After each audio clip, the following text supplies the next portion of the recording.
Paper mache bowl. So in order to make anything out of paper mache, you have to start with some kind of form. Our form that we are going to use are these plastic bowls. For paper mache, you start with paper. We want to take this paper, we're using construction paper because we have a ton of it at our school. So we have to take this paper, and you should need one sheet to do one layer of paper mache, and we have to tear this into a bunch of tiny pieces. Because when you're trying to make paper mache anything and you have to go around a corner or a curve, it's a lot easier to do with a smaller piece. So I'm going to tear this into a bunch of tiny little pieces of paper. Alright, I'll be right back. I have torn that sheet of construction paper into these tiny little pieces, and so now I'm going to get started. We want to turn our bowl over because we are going to be making it on the back of the bowl. So here's the paper mache paste. We're keeping it in these little cups. I'm just putting it in the snack trays so that it's not leaving a mess on the table, so it's easier to clean up later. So to do this, your hands are going to get messy. So you're going to take a finger or two. I try to use as few fingers as possible so that way I have less to clean up later. So we're going to basically put a bunch of this paper mache paste on the bowl.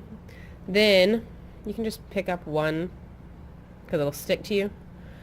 Then you need to add more paste on top until you see the color of the paper change colors, because that means it's fully saturated by the paste. If you don't see it change colors, then it is not fully saturated and your bowl will probably fall apart.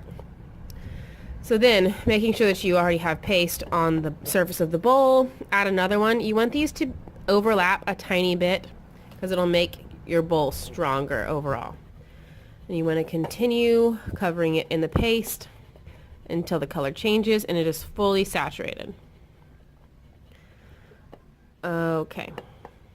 And you're going to do that to cover the entire thing until you have the whole thing covered in paper mache paste.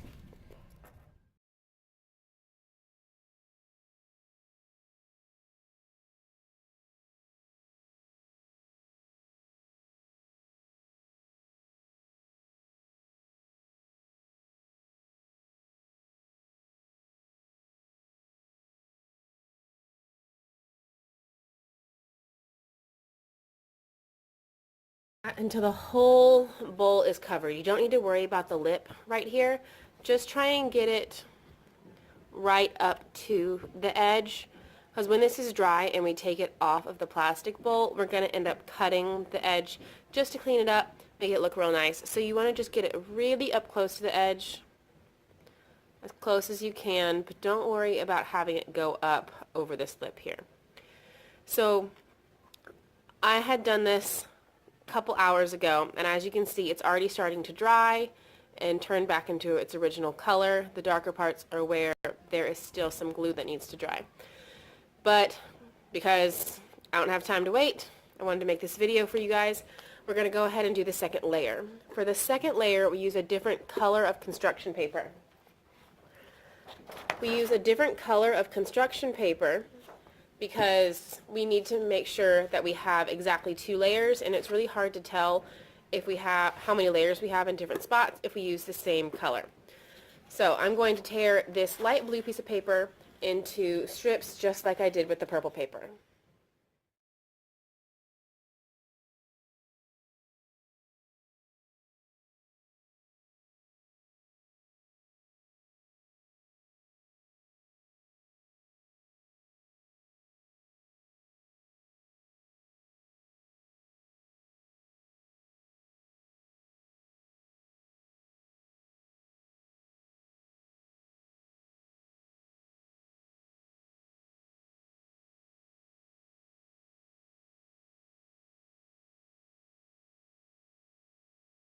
Strips of paper are, the easier it is to get around these corners. That's why I went back, as you could probably see, and made some of my strips of paper even thinner, because I really want to be able to get around this corner really easily. So now I just do the exact same thing that I did to the first one, but with blue paper instead. We're probably going to do 2 or 3 layers. So The first layer that you do is going to be the color that your bowl will be on the inside. And the last layer you do will be the color your bowl will be on the outside. So make sure you're thinking about what colors you're choosing every time. All right, let's do the second layer.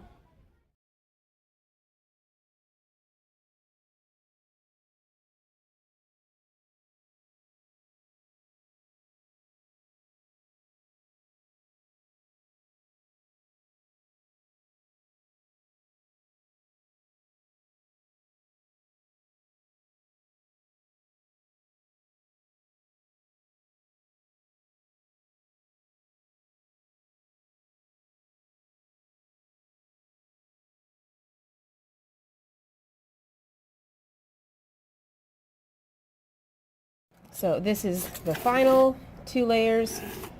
I'll wait for this to dry, and I'll probably do a 3rd layer, because the more layers of paper you do, the stronger it is. The more practice that you have at this, the less messy you will be able to have the whole process going. Because I've done this for a couple of years now, really the only mess that I had to clean when I went to go wash my hands was just my index finger, my thumb, and then my index finger on my other hand. There wasn't any paste anywhere else, and I think the only mess that's on this table is like that one little droplet. But there really should not be much of a mess, and the more practice we get at this, there shouldn't be any mess at all.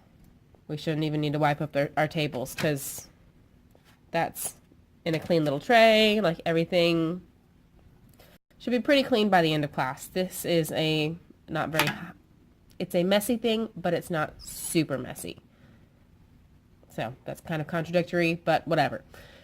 The more practice we get, the better we'll be at it. Alrighty. Let's see how these turn out.